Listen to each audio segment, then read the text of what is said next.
महाराज विक्रमादित्य न्यायप्रिय और बुद्धिमान शासक थे, लेकिन कुछ कपटी मंत्रियों को उनकी लोकप्रियता सहन नहीं थी। उन्होंने षड्यंत्र रचकर सभा में झूठे प्रमाण प्रस्तुत किए। महाराज ने राजकोष का दुरुपयोग किया है, अतः उन्हें 3 वर्षों के लिए निष्कासित किया जाए। विक्रमादित्य सत्य जानते थे, लेकिन बिना विवाद किए उन्होंने महल छोड़ दिया। महाराज विक्रमादित्य जब जंगल में भटक रहे थे, तब उन्हें एक रहस्यमयी साधु मिला। साधु ने उनकी भविष्यवाणी की और 3 नसीहतें दी। पहली नसीह दी कि सफर में कभी अकेले मत रहना, विश्वासघात पास ही रहता है। दूसरी नसीह दी कि किसी का दिया भोजन पहले खुद मत खाना, जहर और छल का खेल छिपा हो सकता है। तीसरी नसीह दी कि रात में अनजान जगह जब रुकना हो तो गहरी नींद में मत सोना, अंधकार में खतरे अधिक होते हैं। विक्रमादित्य ने इन नसीहतों को याद रखा और अपनी यात्रा जारी रखी। एक दिन चलते चलते महाराज विक्रमादित्य को नदी किनारे एक छोटा सा कछुआ मिला, जो उल्टा पड़ा संघर्ष कर रहा था। राजा ने उसे सीधा किया और कछुआ खुशी खुशी पानी में चला गया। रात होने पर महाराज विक्रमादित्य एक बड़े वृक्ष के नीचे विश्राम करने लगे। वह पूरी तरह सोए नहीं थे, क्योंकि साधु ने चेतावनी दी थी गहरी नींद में मत सोना। तभी एक जहरीला काला नाग चुपचाप उनके पास आकर डसने ही वाला था कि अचानक वह कछुआ उछलकर नाग के ऊपर आ गिरा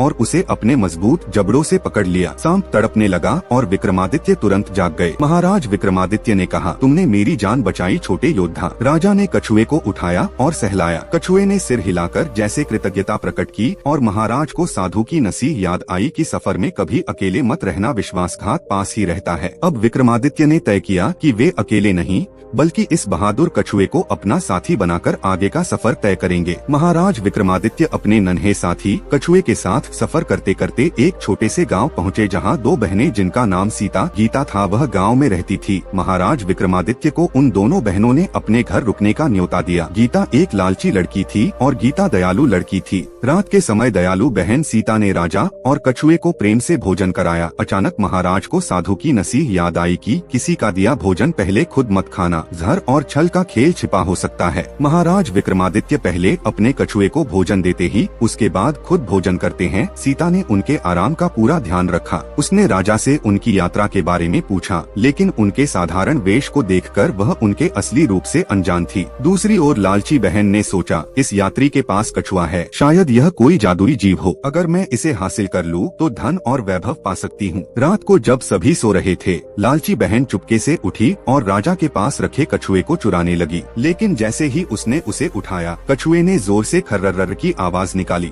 इससे विक्रमादित्य जाग गए और उन्होंने सब देख लिया। राजा मुस्कुराए और बोले, लालच से कभी सच्ची खुशी नहीं मिलती। यह कछुआ कोई जादुई जीव नहीं, बल्कि मेरा मित्र है जिसने मेरी जान बचाई है। लालची बहन शर्म से सिर झुका गई। दयालु बहन ने राजा से क्षमा मांगी और कहा, मेरी बहन को माफ कर दीजिए। विक्रमादित्य ने दयालु बहन को आशीर्वाद दिया और कहा, सच्ची संपत्ति दयालुता और ईमानदारी है, लालच नहीं। इसके बाद वे अपने सफर पर आगे बढ़ गए, लेकिन इस गांव की यह रात उन्हें हमेशा याद रहेगी। कई दिनों की यात्रा के बाद वे एक रहस्यमय नगर में पहुंचे। यह नगर बाहर से बहुत समृद्ध और सुंदर दिखता था, लेकिन जैसे ही वे अंदर गए, उन्होंने महसूस किया कि यहाँ के लोग भयभीत और उदास थे। विक्रमादित्य ने एक वृद्ध से पूछा, इस नगर में सभी लोग इतने डरे हुए क्यों हैं? वृद्ध ने गहरी सांस ली और कहा, महाराज, इस नगर पर एक खतरनाक राक्षस का साया है। हर पूर्णिमा की रात वह एक व्यक्ति को बलि के रूप में ले जाता है। आज रात फिर वही रात है। विक्रमादित्य को यह सुनकर क्रोध आया। उन्होंने कहा, अन्याय को सहना सबसे बड़ा अपराध है, इस बार बलि नहीं दी जाएगी। नगरवासी चौंक गए और कहा, लेकिन महाराज, राक्षस बहुत शक्तिशाली है, जिसने भी उसका विरोध किया उसे मार डाला। राजा मुस्कुराए और कहा, शक्ति केवल बाहुबल में नहीं होती, बल्कि बुद्धि और साहस में भी होती है। उन्होंने कछुए से कहा, आज रात हम इस राक्षस का सामना करेंगे। रात गहरी हो गई। नगर के लोग अपने घरों में छिप गए। तभी भयंकर गर्जना हुई और एक विशाल राक्षस नगर के द्वार पर प्रकट हुआ। उसकी लाल आंखें जल रही थीं और उसके बड़े बड़े दांत किसी को भी भयभीत कर सकते थे। लेकिन इस बार बलि के स्थान पर महाराज विक्रमादित्य खड़े थे, अपनी तलवार हाथ में लिए। राक्षस हंसा और बोला, तुम्हारी हिम्मत कैसे हुई मुझे रोकने की? विक्रमादित्य ने कहा, अगर तुम्हें बलि चाहिए तो पहले मुझे हराना होगा। राक्षस ने गुस्से में विक्रमादित्य पर हमला किया, लेकिन राजा पहले से तैयार थे। उन्होंने अपनी तलवार से राक्षस के पंजे पर वार किया, जिससे वह दर्द से चीख उठा। तभी विक्रमादित्य ने तुरंत उसकी लंबी पूंछ पकड़ ली और पूरी ताकत से उसे घसीटना शुरू कर दिया। राक्षस चीखता चिल्लाता रहा, लेकिन राजा अपनी अडिग शक्ति से उसे गांव के बाहर ले गए। जैसे ही राक्षस गांव की सीमा से बाहर पहुंचा, अचानक उसकी शक्ति कमजोर पड़ने लगी। उसने दर्द भरी आवाज में कहा, यह कैसे संभव है? मैं निर्बल हो रहा हूँ। तभी महाराज को वृद्धों ने बताया, यह राक्षस केवल हमारे नगर की सीमा के अंदर ही शक्तिशाली है, बाहर जाते ही इसकी ताकत समाप्त हो जाएगी। और सचमुच कुछ ही क्षणों में राक्षस धूल में बदल गया और सदा के लिए समाप्त हो गया। इसके बाद महाराज विक्रमादित्य समय पूरा हो गया था और वह अपने महल की ओर निकल पड़े।